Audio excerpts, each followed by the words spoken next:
বাংলার রাজনীতিতে কি চলছে বলুন তো, বিশেষ করে তৃণমূল কংগ্রেসের অন্দরে চন্দ্রিমা ভট্টাচার্য মমতা বন্দ্যোপাধ্যায়ের একসময় ছায়া সঙ্গী, তার মুখ থেকে আজকে জি24 ঘন্টা একাধিক বিস্ফোরক বক্তব্য আপনাদেরকে শুনিয়েছে।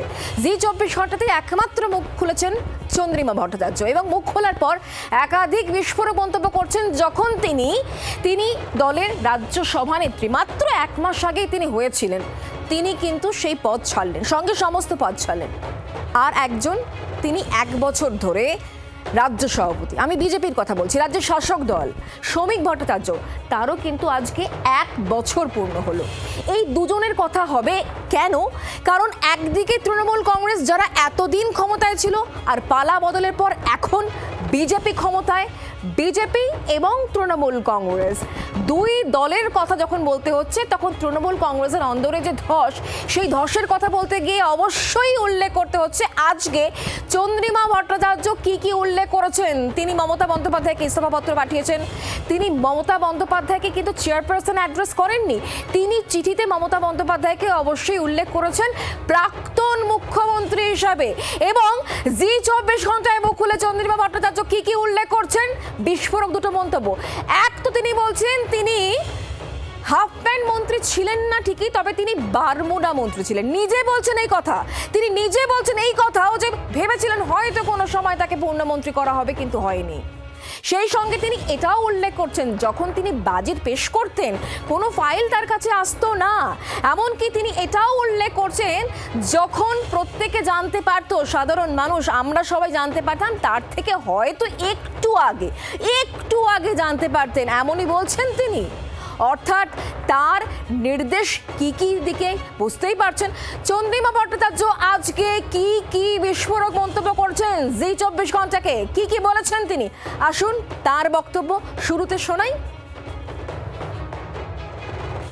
এতগুলো দপ্তরের দায়িত্বে থাকা একজন ব্যক্তি তিনি ছেড়ে দিচ্ছেন সবকিছু, সেই প্রশ্নটা তো মাননীয় মুখ্যমন্ত্রী ছিলেন আর কি, পূর্বতন মুখ্যমন্ত্রী। আমি তাকে কখনো অশ্রদ্ধা করছি না, কখনো করবও না, অশ্রদ্ধা কখনো করবও না।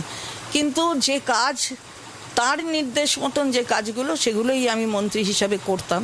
এবং হয়তো হাফ প্যান্ট নয়, ইন্ডিপেন্ডেন্ট চার্জ ছিলাম, বলা যেতে পারে বারমুডা ছিলাম, সেই বারমুডা মন্ত্রীই ছিলাম, এরকম তার বেশি হয়নি। বা মাঝে মাঝেই ভাবতাম যে হয়তো আমাকে পূর্ণমন্ত্রী করেও দিতে পারেন, কিন্তু যাই হোক, সেটা নিয়ে আমি কিছু বলছি না। যেটা ওনার মনে হচ্ছে সেটা উনি করেছেন, আমি আমার আনুগত্য দেখাতে চেষ্টা করেছি। কিন্তু যখন প্রশ্নচিহ্ন থেকে যাচ্ছে ওনার মনে, তখন আমি ওনার মনকেও ভারাক্রান্ত করতে চাই না, আমি নিজেও এর মধ্যে মানে থাকতে চাই না।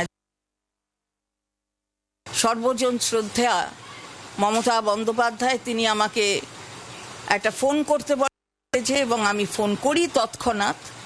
তিনি আমাকে বলেন যে তুমি হাতে তুলে দিলে, ওদের হাতে ভবন তুলে দিলে, আমার এত দুঃখ হয়েছে, আমি বেদনা হতো যে আমি কি করে। আমি বললাম দিদি আপনি এটা আমায় বললেন, আমি হাতে তুলে দিলাম। আমার আনুগত্যে কোনো প্রশ্নচিহ্ন থেকে যাচ্ছে।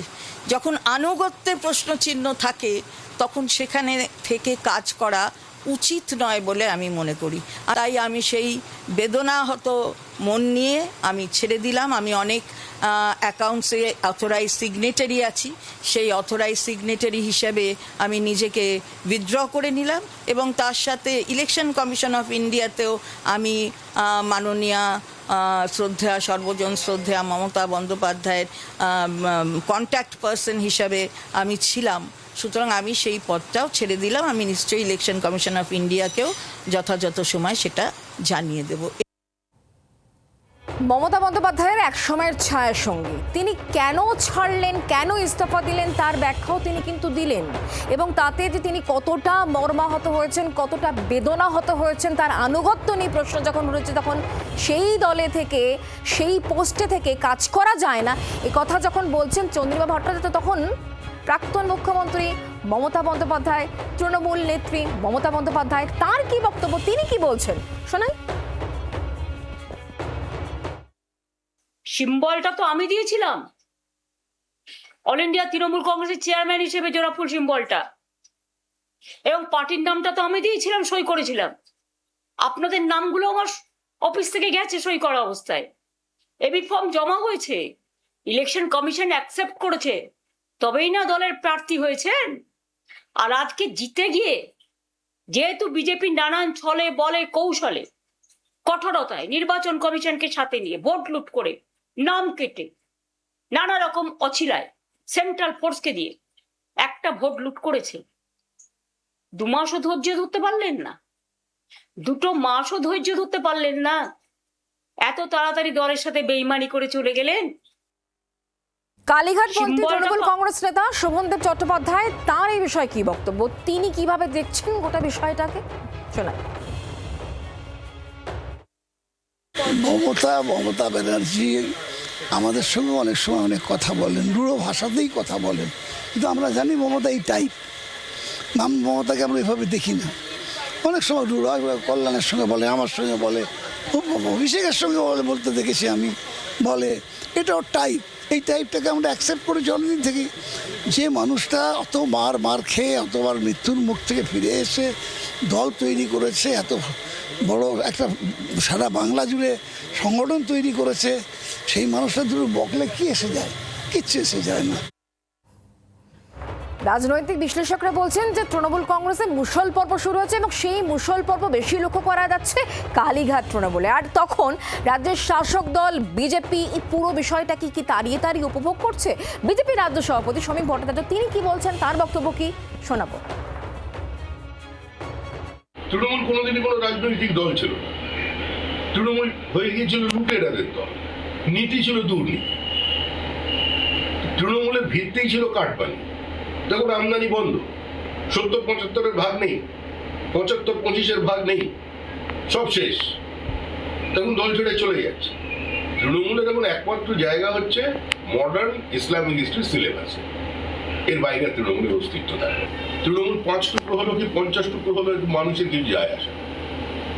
এই তালাবাজি, ডিমবাজি যেগুলো তৃণমূল শুরু করেছে, এতে পশ্চিমবঙ্গের ভাবমূর্তি খুব একটা উজ্জ্বল হচ্ছে না, আর মানুষ এগুলোকে গ্রহণ করছে না। কারণ এর সম্পর্কে কোনো উৎসাহ নেই। তবে শুধুই কি চন্দ্রিমা ভট্টাচার্য? না, একদমই নয়। কাকলি ঘোষ দস্তিদার, চন্দ্রিমা ভট্টাচার্য তো বলেছেন তিনি একেবারে তৃণমূল কংগ্রেসের জন্মলগ্ন থেকে ছিলেন না ঠিকই, তবে অনেক পুরনো সঙ্গী। কিন্তু কাকলি ঘোষ দস্তিদার 4 দশক ধরে তৃণমূল কংগ্রেসের সঙ্গে ওতপ্রোতভাবে যুক্ত। সেই কাকলি ঘোষ দস্তিদার তিনি এখন বিদ্রোহী, তিনি এনসিপিআই এর সঙ্গে যোগ দিয়েছেন। ঠিক কি বলেছেন কাকলি ঘোষ দস্তিদার, তার কি বক্তব্য, তার একটা বক্তব্য, পুরনো একটা বক্তব্য শোনাই। It is useless to say that just because she is not in power in West Bengal, I have left. It is not that. I was with her when she was not in power. When she was not even the chief minister, she was working for the people. But in the last 3-4 years, the work has been suboptimal. Their development has been suboptimal. Lot of financial irregularities have cropped in, which are being proved today. And now the people's verdict have proven what I am trying to tell you. So we want to work for the development of the state and for national interest and safety security of the nation. That is why we want to work separately. Chandrima Bhattacharya যখন কথা ওঠে তখন তার ছেলের প্রসঙ্গ আজকে এসেছে, সেই প্রসঙ্গ মমতা বন্দ্যোপাধ্যায়ের কাছে গেছে, সেই প্রসঙ্গে আজকে চন্দ্রিমা ভট্টাচার্য তিনি জি24 ঘন্টাকে কি বলেছে সেটা তো বারে বারে আপনাদেরকে আমরা শুনিয়েছি। কাকলি ঘোষ দস্তিদার তার পুত্র নিয়েও স্বয়ং মমতা বন্দ্যোপাধ্যায় বেশ কিছু কথা বলেছেন, তার পুত্র মুখ খুলেছেন, সমাজ মাধ্যমে কথা বলেছেন। আজকে বৈদ্যনাথ ঘোষ দস্তিদার, কাকলি ঘোষ দস্তিদারের পুত্র এই মুহূর্তে আমাদের সঙ্গে রয়েছেন একেবারে সরাসরি। বৈদ্যনাথ দা নমস্কার, স্বাগত আপনাকে জি24 ঘন্টায়। সবটাই তো দেখছেন আপনি, কি মনে হচ্ছে বলুন তো, বিশেষ করে চন্দ্রিমা ভট্টাচার্যের আজকের যে পদক্ষেপ তা নিয়ে আপনার অ্যাসেসমেন্ট কি? নমস্কার, thank you for having me here. আমি খুবই আপসেট এবং আমি খুবই ভারাক্রান্ত, কারণ চন্দ্রিমাদিকে আমি ব্যক্তিগতভাবে চিনি। উনি অত্যন্ত লয়াল ছিলেন মমতা মাসির প্রতি এবং ওনার দুঃখটা আমি বুঝতে পারছি, কিন্তু যেটা হচ্ছে সেটা তো হওয়ারই ছিল। কারণ আমাদের সাথে কি হয়েছে সেটা তো আমরা জানি, এবং আমি তো এ নিয়ে অনেকবারই বলেছি যে মমতা মাসি আমাদের সাথে, আমাদের ফ্যামিলির সাথে, মায়ের সাথে যে ব্যবহারটা করেছেন সেখানে তো আর কোনো অল্টারনেটিভ ছিল না। আপনি যদি সময় দেন তাহলে আমি বুঝিয়ে বলতে পারি ব্যাপারটা আপনাকে। না, আপনার কাছ থেকে এটাই জানার চেষ্টা করব, আজকে চন্দ্রিমা ভট্টাচার্যের ঘটনাটা শুনে আপনার মায়ের ঘটনার সঙ্গে আপনি পুরোপুরি তাহলে রিলেট করতে পারছেন, তাই তো? হ্যাঁ, অবভিয়াসলি রিলেট করতে পারছি, কারণ আপনি হয়তো জানেন যে আমার মায়ের ক্ষেত্রে মাকে ক্যাম্পেনার্স লিস্টে রাখা হয়নি, মাকে সব পোস্ট থেকে সরিয়ে দেওয়া হয়, ইলেকশনে যে মিটিং হয়েছিল সেখানে মায়ের নাম পর্যন্ত নেওয়া হয়নি। তারপর ইলেকশনের পরে আমি বোধহয় মোহাম্মদ সেলিমকে প্রেস করে একটা পোস্ট করেছিলাম, তার জন্য মাকে চিফ হুইপের পদ থেকে সরিয়ে দেওয়া হয়। এটা তো একদম ইররেশনাল। কোনো পলিটিক্যাল পার্টিতে এটা হয় না যে কারোর ছেলে কোনো একটা পোস্ট করছে ফেসবুকে, সেই জন্য তাকে সরিয়ে দেওয়া। তারপর পাবলিকলি মমতা মাসি আমার নাম এবং মায়ের নাম নিয়ে অনেক কথা বলেছেন ফেসবুক লাইভে, আপনি সেটা জানেন। মহুয়া মৈত্র, সৌগত রায়, কল্যাণ ব্যানার্জি, তারা পাবলিকলি আমাদের নামে বলেছেন এবং আলটিমেটলি আমাদেরকেও রিয়াক্ট করতে হয়েছে। আর দ্বিতীয় যে বিষয়টা আমার মা হয়তো আপনাদের বলেছেন যে দুর্নীতি, অপরাধ এবং অভয়ার যে ঘটনা ঘটে, তারপর এদের সাথে থাকা সম্ভব নয়। আমার মনে হয় চন্দ্রিমাদিরও একই বক্তব্য হবে। আমি সেই জায়গা থেকে একটু জানার চেষ্টা করবো, বারবার করে যখন আপনি কথা বলছেন মমতা বন্দ্যোপাধ্যায়ের প্রসঙ্গ আসছে, আপনি মমতা মাসি উল্লেখ করছেন, কোথাও গিয়ে একটা পারিবারিক সম্পর্ক, একটা আত্মিক সম্পর্ক থেকেই ছিল। সেই জায়গা থেকেই প্রশ্ন এটাই, মমতা বন্দ্যোপাধ্যায়ের মধ্যেও কি সেই একই ব্যাপার কাজ করেছিল? কারণ আমরা জানি কাকলি ঘোষ দস্তিদারি বিভিন্ন সময় বলেছেন যে বিগত 10 বছর ধরে তার সঙ্গে ডিরেক্টলি কথা হওয়া, কিছু বলা, অভিযোগ জানানো, সেই সুযোগটুকু পর্যন্ত ছিল না। দেখুন, আমি এখনো বলবো মমতা মাসির প্রতি আমার ভালোবাসা বা রেসপেক্ট আগে যা ছিল এখনো তাই আছে, এবং আমি মমতা মাসি সম্বন্ধে কোনো খারাপ কথা বলতে চাই না। কিন্তু আমার মনে হয় মমতা মাসি ব্যাপারটা বুঝতে চাইছে না বা বুঝতে পারছে না। মানে পশ্চিমবঙ্গের যে প্রত্যেকটা জায়গায় টপ টু বটম দুর্নীতি, অপরাধ, রেপ হয়েছে এবং সেটা যে একেবারে দলের নির্দেশে হয়েছে, এটা যে দলের বেশিরভাগ লোক অ্যাকসেপ্ট করতে পারেনি এবং আমাদের উপর যে ব্লেমটা আসছে সেইটা হয়তো মমতা মাসি বুঝতে পারছেন না বা বুঝতে চাইছেন না। মানে আপনি ধরুন অভয়ার কাণ্ড, আমি নিজে আরজি করে করেছি, আপনি জানেন তো, আমি এমবিবিএস আরজি করে করেছি ফ্রম 2005 till 11। 2015 থেকে 18 আমি আরজি করে বিজিটি ছিলাম। তো আরজি করে তো কোনো প্রবলেম ছিল না, আমি তো ঘন্টার পর ঘন্টা আরজি করে কাজ করতাম। কিন্তু অভয়ের সাথে যেটা হয় সেই পুরো ব্যাপারটাই আমরা জানি। এখন টোটাল মেডিকেল কমিউনিটি, তার মধ্যে আমার অনেক বন্ধুরা আছেন, তারা সবাই জানে যে আমাদের সরকার, আমাদের দলের লোকরা ওকে খুন করেছে এবং আমাদের দলের লোকরা এবং আমাদের সরকার ব্যাপারটাকে ধামা চাপা দিয়েছে। মানে পুলিশ বিচার তো করেইনি, বিচার যাতে না হয় সেই জন্য এভিডেন্স ডিস্ট্রয় করেছে। এখন আপনি বুঝতেই পারছেন এটা আমার জন্য বা আমার মায়ের জন্য বা আমার দাদার জন্য কতটা ডিফিকাল্ট। আমি সেপ্টেম্বর, অক্টোবর, নভেম্বর হার্ভার্ডে ছিলাম, বস্টনে ছিলাম, সেখানকার যে ইন্ডিয়ান কমিউনিটি তারা আমার অনলাইনে একটা ডিনার আপনার দেয়। মনে হয় যে এখন এই পুরো বিষয়টা সামনে আসবে, যেগুলো ধামাচাপা পড়ে গিয়েছিল তৃণমূল কংগ্রেসের আমলে, সেটা এবার সামনে আসবে বলে মনে হচ্ছে? আপনি রিসেন্টলি একটা রিপোর্ট বেরিয়েছে যে অভয়ার যে ভিসেরা স্যাম্পল, হ্যাঁ, সেটা নাকি ম্যানিপুলেট করা হয়েছে। একদম। So these are shocking allegations. এবং যারা ডাক্তার, মানে ধরুন আমি ন্যাশনালে কাজ করি, তো আমার যারা ডাক্তারি কলিগ আছে তারা সবাই এটা বলেন যে ওকে খুন করা হয়েছে এবং জিনিসটা পুলিশ চাপিয়ে দিয়েছে। These are serious allegations and this has had an impact on us as individuals and as family. It is very shocking. মানে এটা হওয়ারই ছিল, মানে আপনারা হয়তো অবাক হয়ে যাচ্ছেন, কিন্তু এটা তো হওয়ারই ছিল। আগামী দিনে ভবিষ্যৎ কি মনে হচ্ছে দল তৃণমূল কংগ্রেসের? দেখুন, আমার মায়ের সাথে, আমার সাথে বা আমাদের পরিবারের সাথে যে 50 বছরের সম্পর্ক সেটা ভেঙে গেছে, হ্যাঁ, এবং সেই সম্পর্কটা আমরা ভাঙিনি, সেই সম্পর্কটা মমতা মাসি ভেঙেছেন। কিন্তু ভবিষ্যৎ তো খারাপ। মানে একটা দলের বিরুদ্ধে যদি এত দুর্নীতি, এত অপরাধের অভিযোগ থাকে, তাহলে তো সেই দলের পক্ষে সার্ভাইভ করা is very difficult. And I see this with a great deal of sadness. বুঝতে পারছি। অনেক ধন্যবাদ আমাদের সময় দেওয়ার জন্য। অনেক ধন্যবাদ। আমাদের সঙ্গে ছিলেন কাকলি ঘোষ দস্তিদারের পুত্র বৈদ্যনাথ ঘোষ দস্তিদার, আমাদের সঙ্গে ছিলেন।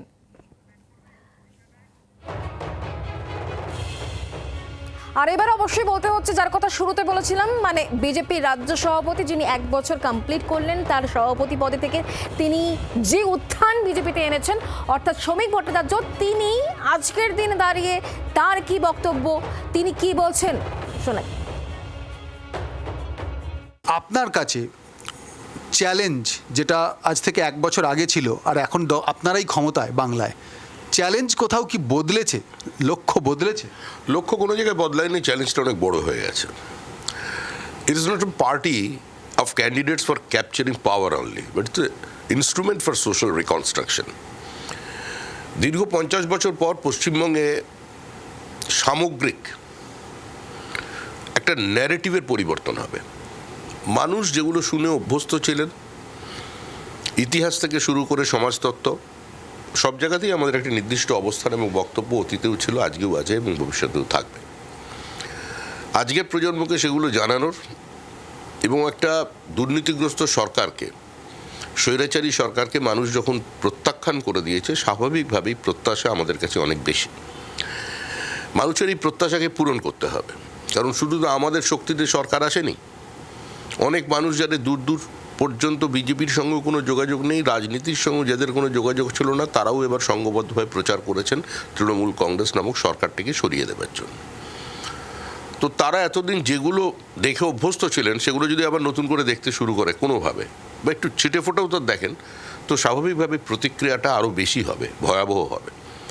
আপনার মুখেই বারবার শোনা যাচ্ছে 4 দিনের বা 4 ঘন্টার বিজেপি, যারা সঙ্গে সঙ্গে বদলে গিয়েছে ফল ঘোষণার পরে। এই 4 ঘন্টার বিজেপিরা এখন কি কোথাও একেবারে আপনার দরজায় এসে, আপনার দোরগোড়ায় এসে টোকা দিচ্ছে না? তাদের কতক্ষণ আটকে রাখবেন? সেক্ষেত্রে কি কোনো ঝাড়াই বাছাই শুরু হবে? আমাদের দলের নির্দিষ্ট সাংগঠনিক প্রক্রিয়া আছে, সেই প্রক্রিয়ার মধ্যে যারা থাকবেন তারা থাকবেন, যারা থাকবেন না তারা বেরিয়ে যাবেন। 4 ঘন্টার বিজেপি হয়ে যারা এসেছেন, অধিকাংশই তারা লুট করতে এসছেন, বা তাদের অতীতে তৃণমূলের মধ্যে যে অবস্থান ছিল সেটা থেকে তারা একটা প্রতিহিংসা নিতে এসেছেন। 75 এবং 25-এর ভাগ যে সরকারের তরফের সর্বোচ্চ পদ থেকে ঘোষণা করে দেওয়া হয়, তো স্বাভাবিকভাবেই সেখানে বন্টনের রাজনীতিতে একটু অসুবিধা থাকে। দেখুন, যার চোখের সামনে যার বোনকে রেপ করা হয়েছে, যার বাবাকে খুন করা হয়েছে, মা বাড়িতে ভাত খেতে বসেছে, মায়ের সামনে ছেলের উপরে গুলি চালিয়ে খুন করা হয়েছে, তাদের পর্যন্ত আমরা নিয়ন্ত্রণ করতে পেরেছি। কারণ আমরা পশ্চিমবঙ্গের রাজনৈতিক সংস্কৃতি করতে চাইছিলাম। তৃণমূল যখন পরিবর্তন করেছিল 2011 সালে, তারা বলেছিল বদলা নয় বদল চাই, এটা ছিল তাদের স্লোগান। প্রথম 7 দিন তারা কোনো দুর্ঘটনা ঘটতে দেননি বা হিংসার আশ্রয় নেয়নি, এটা সত্য। কিন্তু তারপরে তৃণমূলের যে আচরণ, যে অবর্ণনীয় অত্যাচার মানুষের উপরে, তো স্বাভাবিকভাবেই তারা যখন ভাঙছে, তো ভাঙার প্রক্রিয়াটায় অংশগ্রহণ না করে যদি বাইরে থেকে সেটাকে তামাশা হিসেবে দেখা যায়, আনন্দ নেওয়া যায়, তার সেটার মধ্যে অপরাধ কোথায়? আমরা তো খুন করছি না, ইতিহাসকেও কেউ খুন করতে পারে না। গোলাপ নিহত হতে পারে, দুর্ঘটনায় মানুষের মৃত্যু হতে পারে, কেউ নেতা থাকতে পারেন, নাও থাকতে পারেন, কেউ বিধায়ক থাকতে পারেন, প্রাক্তন হতে পারেন, সাংসদ প্রাক্তন হতে পারেন। কিন্তু যেটা তৃণমূলে দেখা যাচ্ছে, যেটা দল দুর্দণ্ড প্রতাপ দল। সিপিএম এক সময় বলতো বামফ্রন্টের বিকল্প উন্নততর বামফ্রন্ট, 100 বছরেও ক্ষমতার পট পরিবর্তন হবে না, দিদি থেকে দিদিমা হয়ে যাবে, কোনো পরিবর্তন হবে না। তো কার্যত সেই ভাষায় তৃণমূল বলা শুরু করেছিল। তৃণমূলের অনেক নেতা আমাকে বলছে, দেখো তুমি সভাপতি হয়েছো, আমার তোমার ভালো লাগে, এমন সময় সভাপতিরা হলে এরকম চ্যালেঞ্জিং মুহূর্তে ভোটের পরে তোমার করলে ভালো হতো। তবে তোমার কাছে বড় চ্যালেঞ্জ, তুমি কোনোভাবে একটা 100 যদি করতে পারো, আমার খুব ঘনিষ্ঠ, 100 যদি করতে পারো তাহলে তোমার ফেস লসটা হবে না। আমি অন্তত ব্যক্তিগতভাবে সেটা চাই, আমায় বলেছেন। তা আমার শুনে হাসি পাচ্ছে যে এই দলটাই যার সম্পর্কে বলছে তৃণমূল তো 100 আসনেও যাবে না। আমি বারবার মানুষকে এটা বুঝিয়েছি, বলেছি সাংবাদিকদের, দেখুন বড় শিকারীকে, শিকারী শব্দটা কেন ব্যবহার করলাম, কারণ এটা তৃণমূলের শব্দ।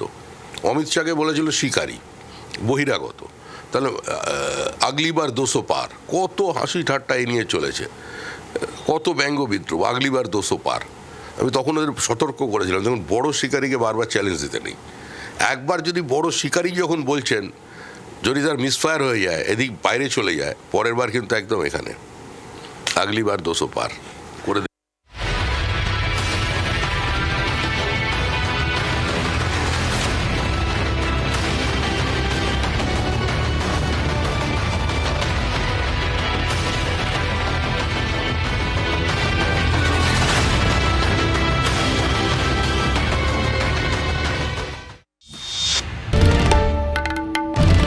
বাংলার আওয়াজ, বাঙালির আবেগ, জি 24 ঘন্টা।